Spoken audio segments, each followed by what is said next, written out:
¿Cómo están? Bien. Hoy nos acompaña Rosa Isela Rodríguez, secretaria de Gobernación. Va a hacer su presentación y después se va a una reunión de migración.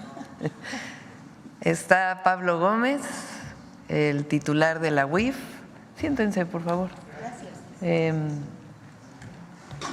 Ernestina Godoy, consejera jurídica, y el ministro Saldívar.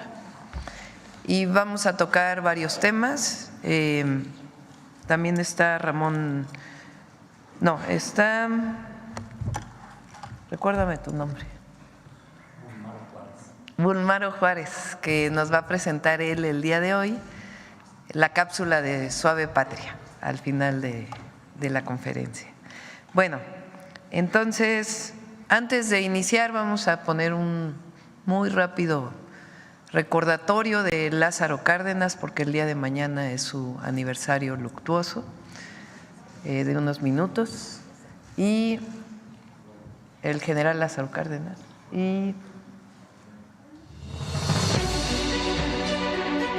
El compromiso de Lázaro Cárdenas con el pueblo de México permitió consolidar los ideales de la revolución, la tercera transformación de la vida pública de México. Nació en Jiquilpan, Michoacán, el 21 de mayo de 1895, el mayor de 8 hermanos. En 1913, se unió a la revolución en contra del usurpador Victoriano Huerta y llegó a ser general. En ese trayecto, mostró las cualidades que con los años lo harían uno de los mejores presidentes de nuestra historia: valentía, lealtad, sencillez, austeridad y solidaridad. En 1928, Lázaro Cárdenas fue elegido gobernador de Michoacán y de inmediato aplicó medidas para paliar la desigualdad y la pobreza.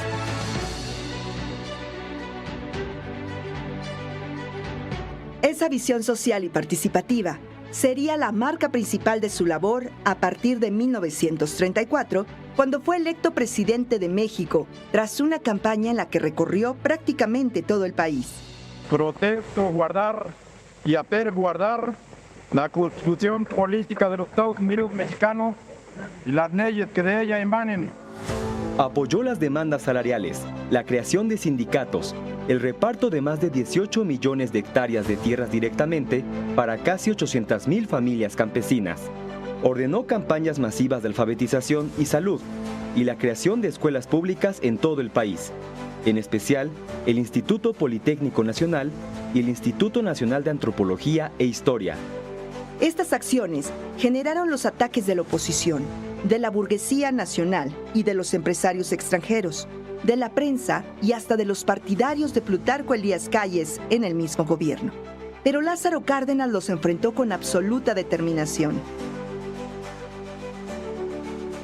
Y en 1938, ante el desacato de las empresas petroleras para cumplir la ley mexicana, tomó la trascendental decisión de expropiarles y crear Petróleos Mexicanos, que se convirtió en el pivote del desarrollo industrial de México en el siglo XX. Se trata de un caso evidente y claro que obliga al gobierno a aplicar la ley de expropiación en vigor, no solo para someter a las empresas petroleras a la obediencia, sino porque habiendo quedado rotos los contratos de trabajo entre las compañías y sus trabajadores por haberlo así resuelto las autoridades del trabajo, de no ocupar el gobierno las instalaciones de las compañías, vendría la paralización inmediata de la industria petrolera, ocasionando estos males incalculables al resto de la industria y a la economía general del país. Se fueron ya muy lejos los grandes poderosos que a nuestra linda tierra vinieron a explotar. En todas estas medidas, Cárdenas contó con el apoyo decidido del pueblo, que lo sentía como un mandatario austero, honesto y cercano a sus preocupaciones. Su visión y la manera en la que la hizo realidad representan un ejemplo para todas y todos.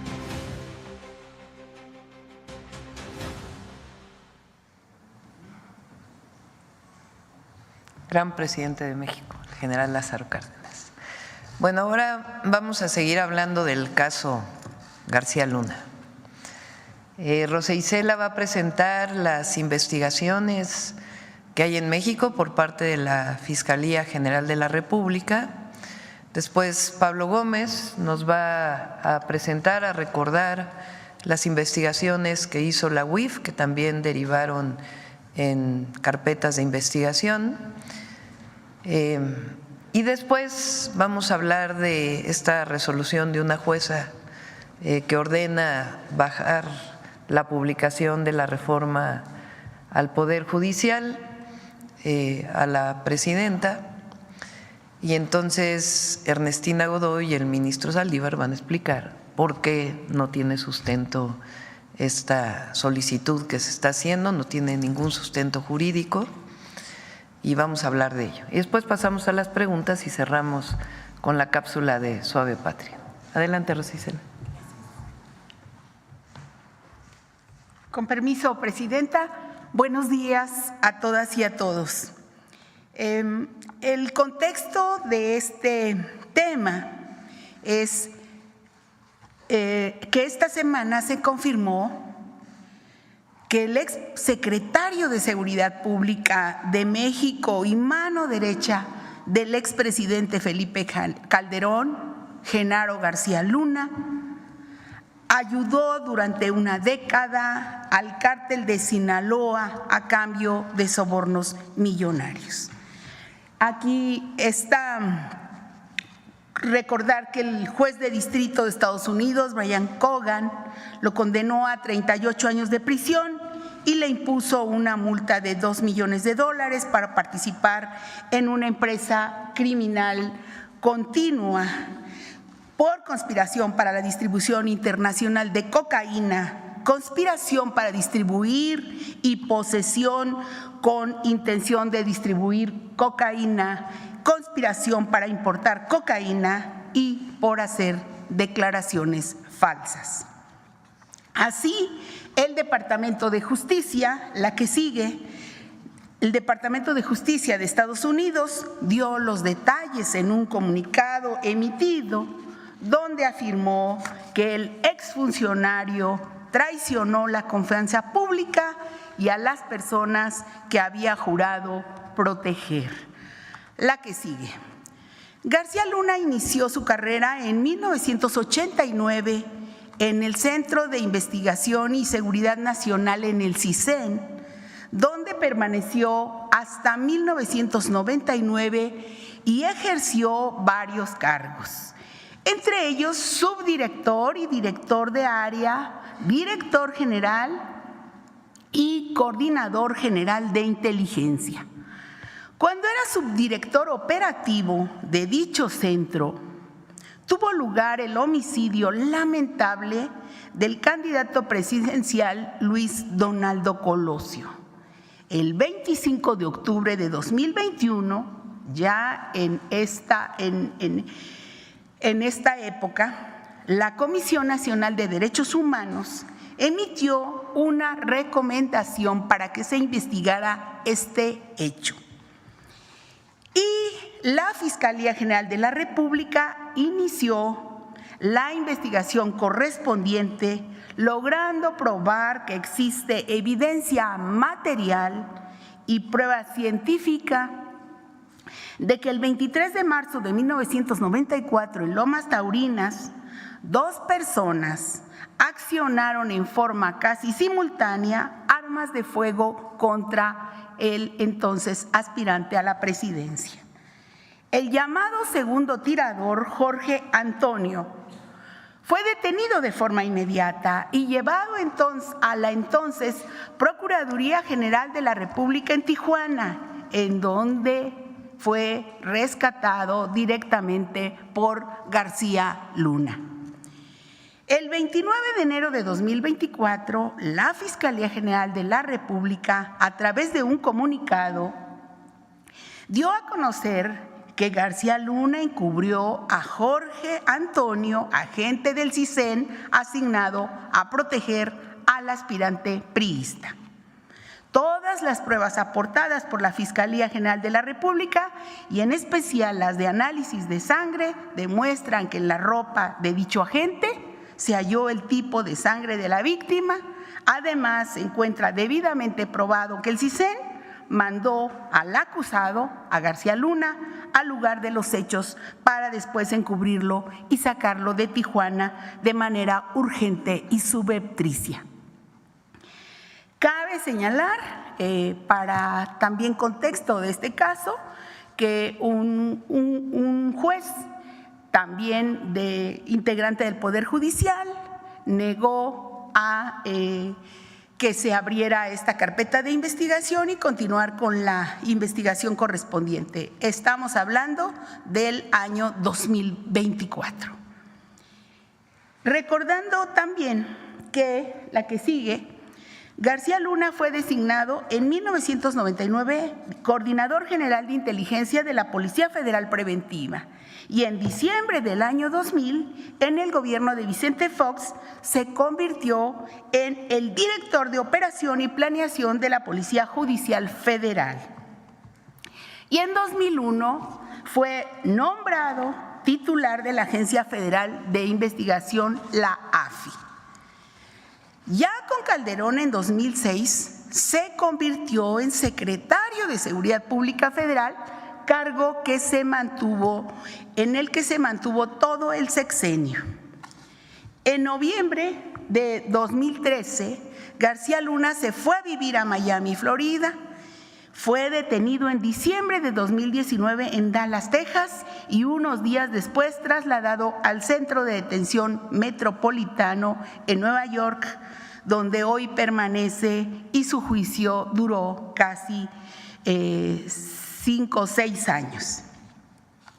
Decir, la que sigue, que entre las órdenes de aprehensión que hoy tiene la Fiscalía General de la República en contra de García Luna por delitos cometidos en México y que no tienen vinculación con el proceso penal de Estados Unidos, se encuentra la relacionada con su participación en la operación llamada Rápido y Furioso por el delito de introducción al territorio nacional de forma clandestina de armas, municiones, cartuchos, explosivos y materiales de uso exclusivo del Ejército, Armada y Fuerza Aérea o sujetos a control. Hay que decir que la averiguación previa se inició en 2009 por la Procuraduría General de la República y que fue hasta el año 2020 cuando García Luna, que ya había dejado de ser secretario de Seguridad, se pudo judicializar por la actual Fiscalía General de la República. En esta operación de Rápido y Furioso, el Grupo de Trabajo sobre el Control de Drogas contra el Crimen Organizado introdujo más de 2,000 armas de forma ilegal a México con el fin de identificar compradores, financiadores, transportadores y traficantes de armas para los cárteles y desarrollar, según ellos, inteligencia que pudiera desmantelar organizaciones criminales, lo cual nunca ocurrió, sino que ese armamento sirvió para potenciar la capacidad de actuación de estos grupos y generó una espiral de violencia en el país. Otra orden de aprehensión en su contra es por el uso indebido de atribuciones, este delito, uso indebido de atribuciones y facultades, así como por asociación delictuosa. Esta investigación también la lleva actualmente la Fiscalía General de la República y se debe a que la Secretaría de Seguridad y Protección Ciudadana en el 2020 promovió una denuncia penal ante la Fiscalía, ya que García Luna promovió un proyecto para la construcción de 12 centros federales de readaptación social bajo el esquema de la participación con la iniciativa privada, logrando que se aprobara el 10 de diciembre de 2010 un presupuesto para la celebración de contratos que se adjudicaron de forma directa a empresas creadas entre julio y octubre de este año 2010, exprofeso para este fin. Y se hizo una justificación del proyecto ante la Secretaría de Hacienda para que el gasto por cada recluso se iba a reducir, lo cual no ocurrió y al contrario, subió en exceso 10, 15 veces más por preso y ya que al pagar un centro de reclusión semivacío, incrementó exageradamente este costo por interno, generando un quebranto a la hacienda pública. Y pues finalmente decir que ayer, antier, un tribunal de Estados Unidos sentenció a Genaro García Luna y con ello también quedan asentados sus vínculos con el crimen organizado. Y pues recordar que el presidente López Obrador desde esta tribuna denunció una y otra vez el involucramiento del secretario de Seguridad de Felipe Calderón con organizaciones criminales.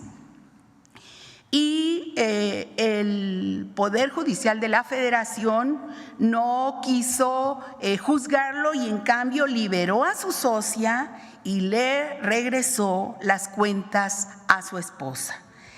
El expresidente Calderón le dio a García Luna un poder ilimitado. Su gobierno declaró ante el pueblo una guerra contra los criminales que dejó muchas víctimas inocentes.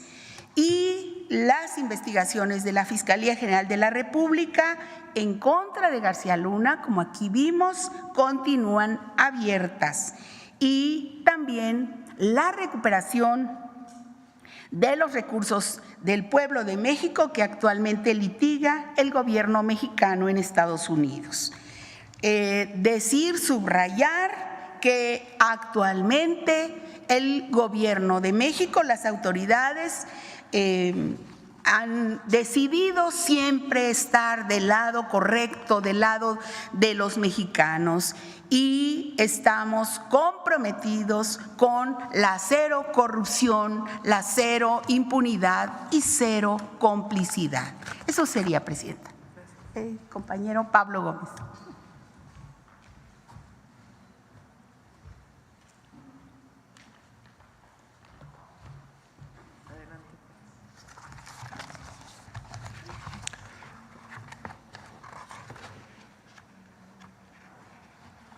Buenos días, ciudadana presidenta. Buenos días, compañeras, compañeros. Estoy tirando todo esto otra vez. Vamos a hablar de la trama corrupta de García Luna.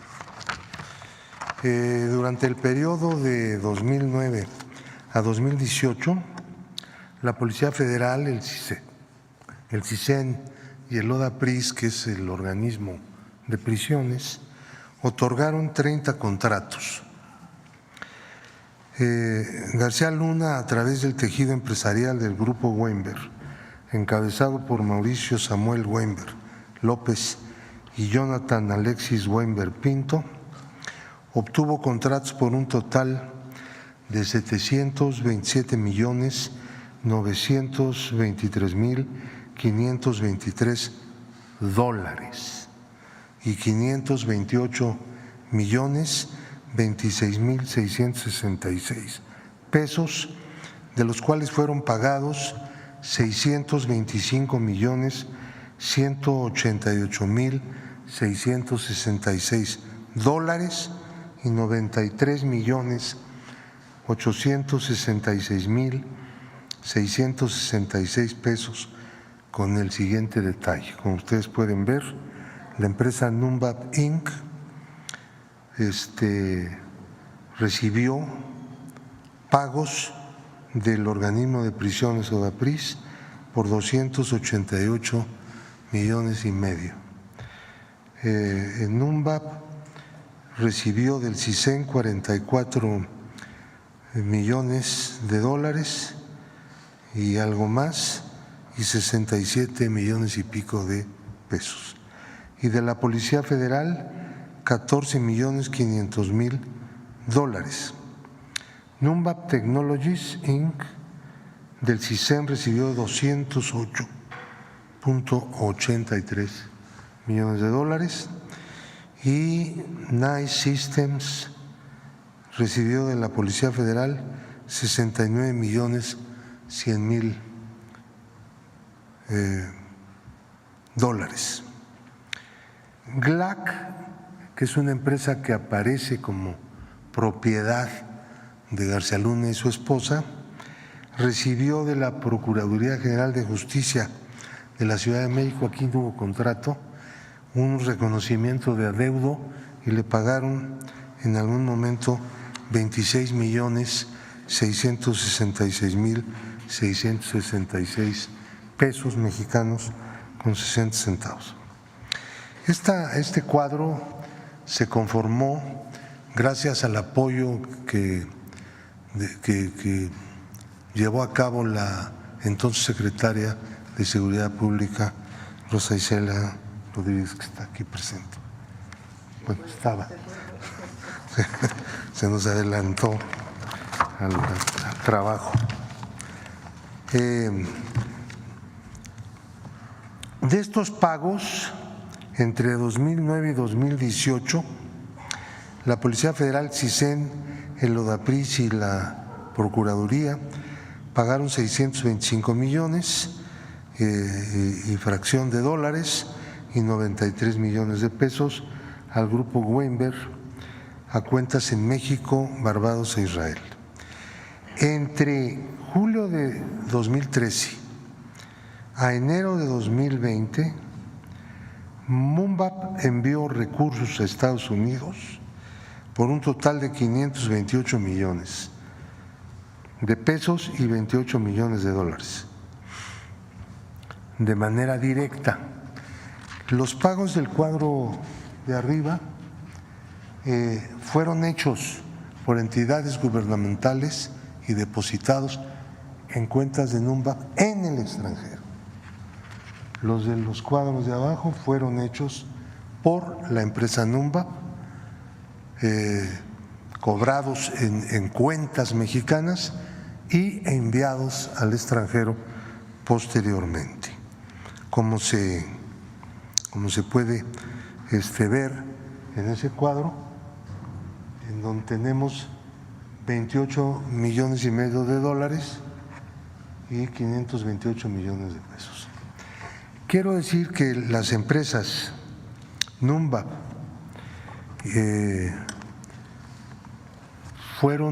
son constituidas en Panamá, no son empresas constituidas en el territorio mexicano, aunque operaron en México. Nunca pagaron impuestos en México y tampoco que se sepa en algún otro país. Esta es una red internacional de lavado que complementa la red de defraudación al Estado mexicano. Regresaron a México de cuentas del grupo Weinberg 189.801.468 dólares y a 109 beneficiarios, 82 empresas entre 2012 y 2020 por un monto de 182.543.823 dólares, 27 personas físicas entre 12 y 20 también en ese periodo por 7.257 de dólares, un total de 189.80 millones de dólares que volvieron al país en la triangulación que estuvieron haciendo. O sea, les pagaba el Estado mexicano sacaban el dinero al extranjero y una parte lo regresaban y lo entregaban a empresas que son pantalla, que son empresas de cartón. Muchos de ellos han sido considerados de esa manera como factureros por el sistema de administración tributaria, y algunas otras empresas existen, aunque no tienen un funcionamiento normal. También hay 27 personas a las que físicamente se les hicieron pagos. Ahora, veamos un detalle.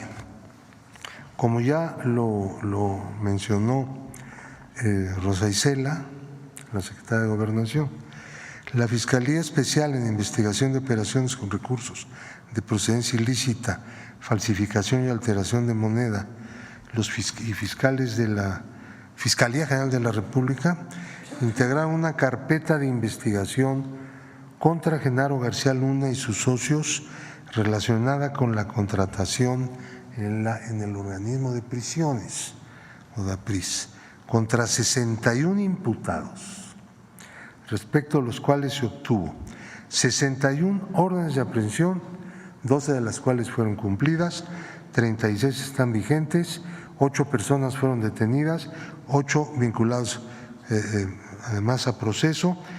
El Estado mexicano está en espera del proceso de extradición de Jonathan Alexis Weinberg Pinto, detenido el 31 de diciembre de 2023 en Madrid como posible responsable del tejido empresarial del grupo Weinberg, que fue el que utilizó a García Luna para poder conseguir los contratos. Primero daba él los contratos a través de otros funcionarios que ya están sometidos a proceso, y después que dejó de ser servidor público los conseguía, ya en el sexenio de Enrique Peña Nieto.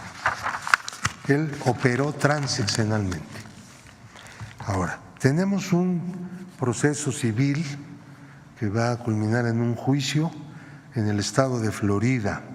La demanda civil para la recuperación de activos presentada por el Gobierno de México en contra de Genaro García Luna y cómplices ante las Cortes del Condado de Miami-Dade en el estado norteamericano de Florida. Se reclaman más de $600 millones procedentes del Estado mexicano a través de operaciones realizadas por el tejido empresarial del grupo Weinberg, dirigido por Genaro García Luna, mediante una red de corrupción y lavado de dinero internacional, en la cual participan 7 personas físicas, 4 empresas contratistas, 40 empresas norteamericanas constituidas para adquirir, poseer bienes, diseminar recursos, recibir pagos y simular actividades. Antes del juicio propiamente dicho, que se llevará a cabo próximamente, dentro del proceso civil, le ha el juzgado ordenado entregarle al Gobierno de México $2.406.427, producto de la venta de inmuebles y de un acuerdo reparatorio que se hizo como parte de este proceso. Además, un departamento valuado en $555.800, que fue propiedad de García Luna y que ya se le entregó al Gobierno de México para su venta. Y ya han sido aseguradas 15 propiedades adicionalmente pertenecientes a García Luna y sus cómplices. Ahora, esto se adelantó, no hubo necesidad de concluir el juicio porque García Luna se negó a comparecer en el juicio personalmente y su esposa también, y fueron declarados en rebeldía, y entonces los bienes que estaban a su nombre, los que conocemos, puesto que ha sido una investigación que pues es muy complicada, pero tuvo algunos avances. Esos pues ya han estado siendo adjudicados al gobierno de México y han sido regresados y entregado el dinero conforme ha ido vendiendo los inmuebles a la tesorería de la Federación. Muchas gracias.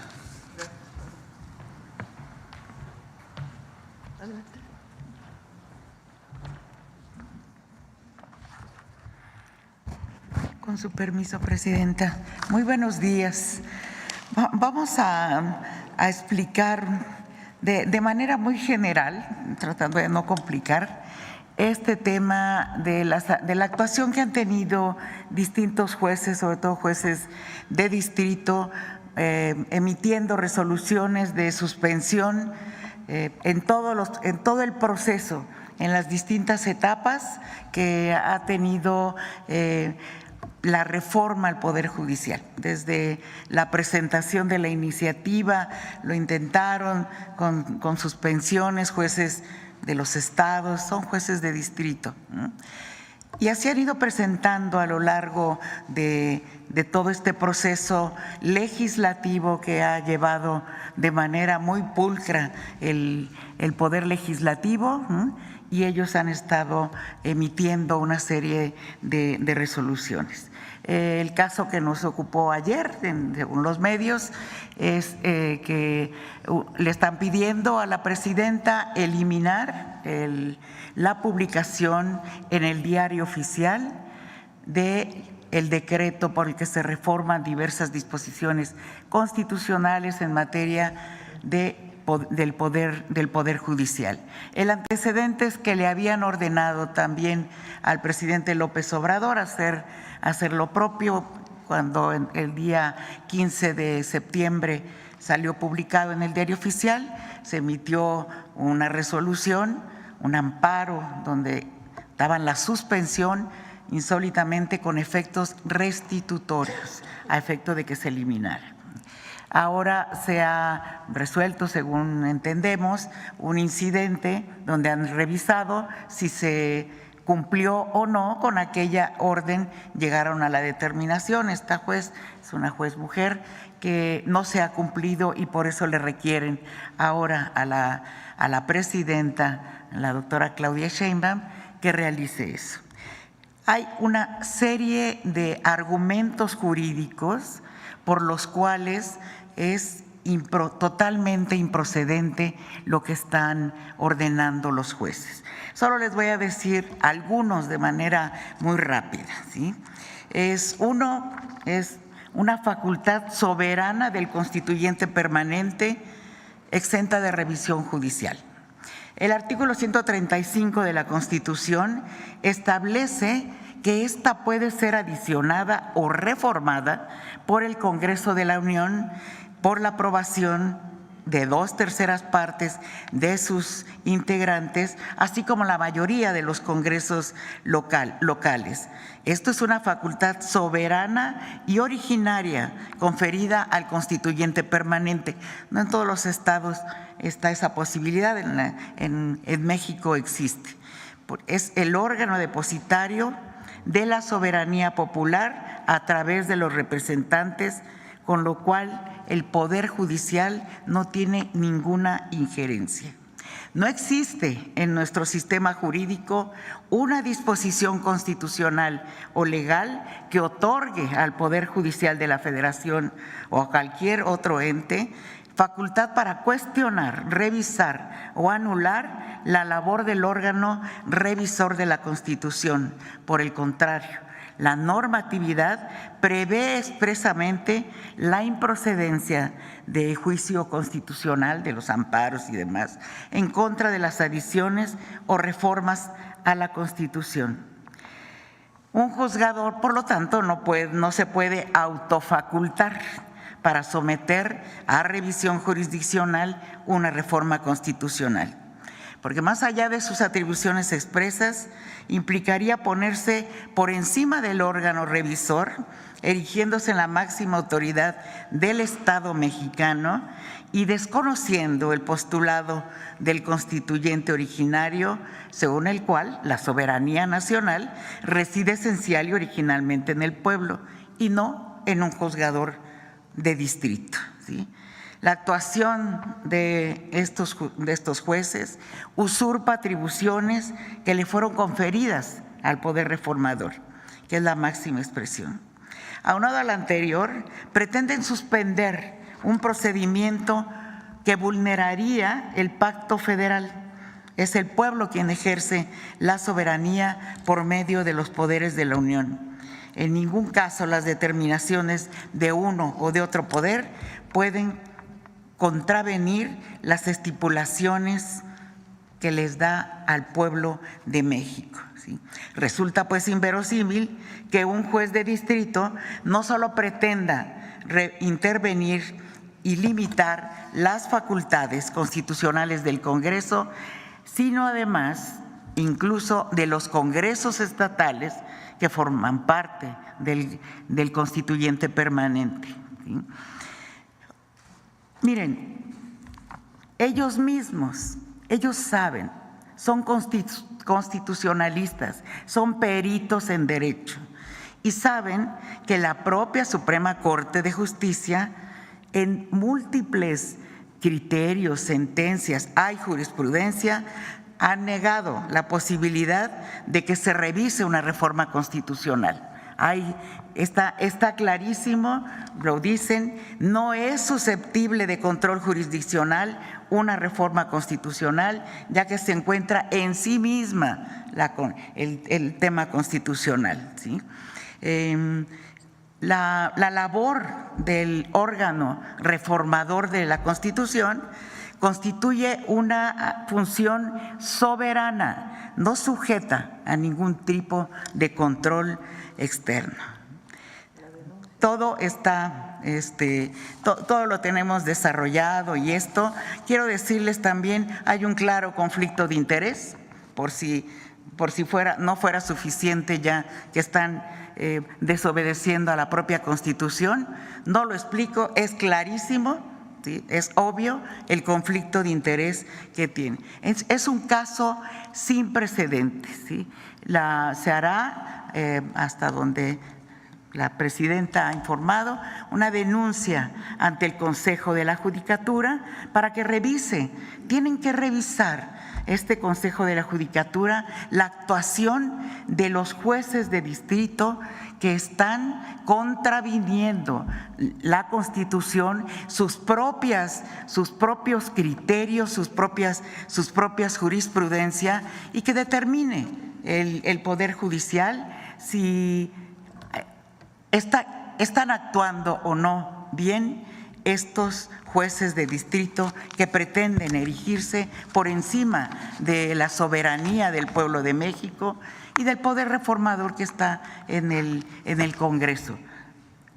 Con eso me quedo, porque es mucho más complicado, pero de manera general. Gracias. Así, presidenta. Rapidísimo. Sí.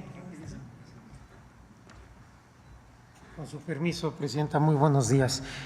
En complemento a lo que ya ha dicho la consejera jurídica, simplemente señalo lo siguiente. La Constitución y las leyes también obligan al Poder Judicial Federal. Es un poder constituido que no está exento de actuar en el ámbito de sus competencias. Todas estas suspensiones que se han venido otorgando son abiertamente contrarias a derecho. Primero, porque hay una disposición en la Ley de Amparo que con claridad establece que el amparo no procede en contra de reformas constitucionales y las y los jueces la han inaplicado de manera automática. En segundo lugar, porque tampoco procede la suspensión en contra de un proceso legislativo, mucho menos de un proceso de reforma constitucional como pretendieron. En tercer lugar, porque una suspensión no puede tener, en casos como este, un efecto restitutivo, que es invalidar o quitar una publicación en el Diario Oficial. Entre otras cosas, se está exigiendo a la presidenta algo que jurídicamente es imposible. El acto ya está consumado. Adicionalmente, se le está pretendiendo dar a la suspensión efectos generales, lo que también está prohibido, y se pretende que las suspensiones tengan efectos en procesos y procedimientos electorales, lo que también está prohibido. Es decir, en estos casos, los jueces y las juezas están actuando claramente al margen de sus atribuciones, con un interés personal y directo en contra de la reforma, estando impedidos para resolver y están trastocando y desafiando el orden constitucional. Muchas gracias. Bueno, resumiendo muy rápidamente, al menos hay 3 denuncias, aunque estamos haciendo una solicitud de información a la Fiscalía General de la República para saber cuántas denuncias hay o cuántas carpetas de investigación hay abiertas contra García Luna en la Fiscalía General de la República. Al menos, como presentó Rosa Isela Rodríguez aquí, hay 3, una relacionada con Rápido y Furioso, otra relacionada con la construcción de estos espacios de detención, reclusorios, que se hicieron a través de contratos privados con costos muy altos y en donde hay participación de García Luna, y por otro lado esta investigación que presenta la UIF, en donde García Luna está involucrado pues en lavado de dinero, vamos a decirlo así.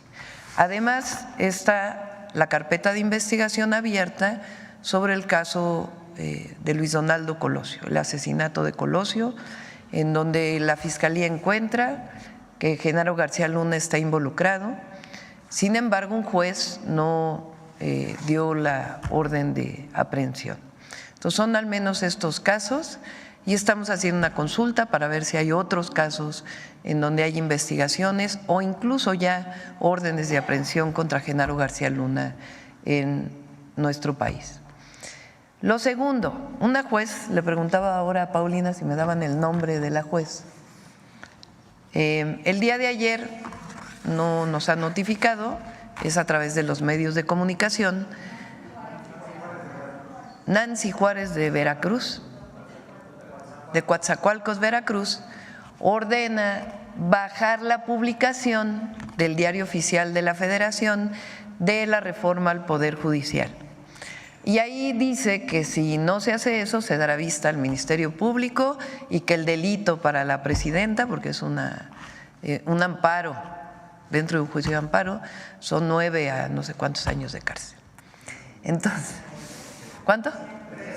3 a 9 años de prisión. Entonces, en el primer caso es muy importante lo de García Luna, porque hay temas jurídicos, denuncias contra el criminal Genaro García Luna en México. Y lo segundo, la explicación que dan Ernestina Godoy y el ministro Saldívar, es que la juez no tiene ninguna atribución para solicitar que se quite del Diario Oficial de la Federación esta publicación. Primero, porque no tiene atribución, porque una juez no está por encima del pueblo de México.